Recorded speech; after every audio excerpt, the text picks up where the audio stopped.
The fifth reason why we abandon a great habit is that the seed of that habit was sown through conflict. See, whatever we plant grows. And if we have set up a conflict in our mind when it was sown, then that conflict will grow.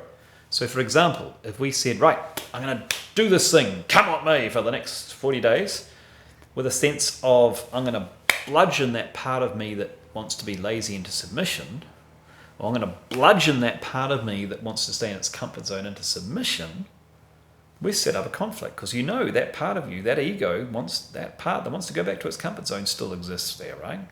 And it'll lie there in the shadows waiting, saying, okay, I'll let you win for now. Just you wait. And on that day you feel a little bit less energy. On that day where the morning is a little bit colder. On that day where you stayed up a little bit late the night before. On that day when maybe the kids are playing up a little bit. On the day where something outside you hasn't gone quite so well. That'll be the time that your ego whispers, hey, come on, buddy. It's okay. Just one day. It's not going to matter. Be gentle with yourself. Just stay in. Hey, you can do it this evening. Your ego's going to whisper, hey, come on. Did you even get that much value from it yesterday? Are you even getting value from it? I'm not sure that you are.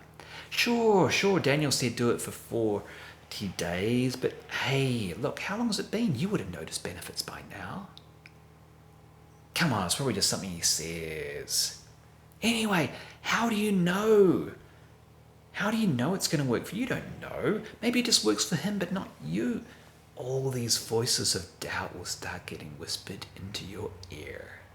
If you have formed that habit with a seed of conflict. See, what do you do instead? You bring the ego on board for the journey. And you say, hey, this is what I literally do now. You have a conversation with that part of you that is feeling resistant. And you say, hey, I honor you. I recognize that the desire to stay the same has served me well. There are some things in life that I don't want to change, that I'm happy with, that I'm content with, and they give me security.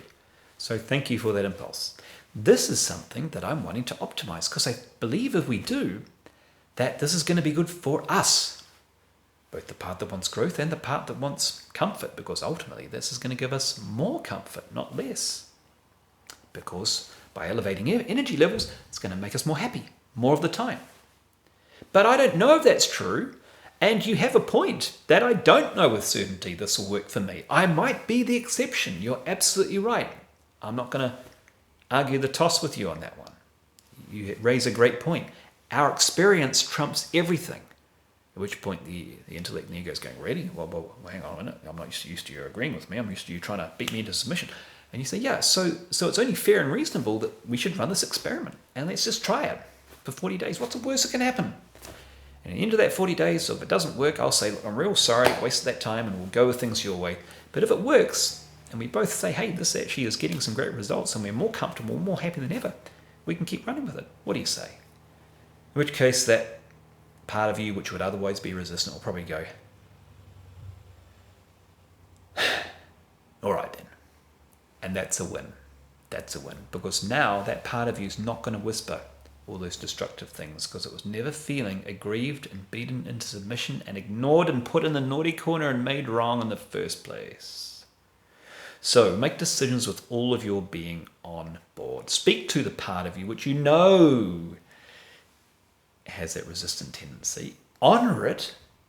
Love it. Speak to it in the language it understands, like a small child that needs reassurance. And say, hey, this isn't going to be forever yet. This is going to be to run a test, run an experiment. We will defer making an assessment and a final decision until after. And then what happens after? We'll get to that in the next video.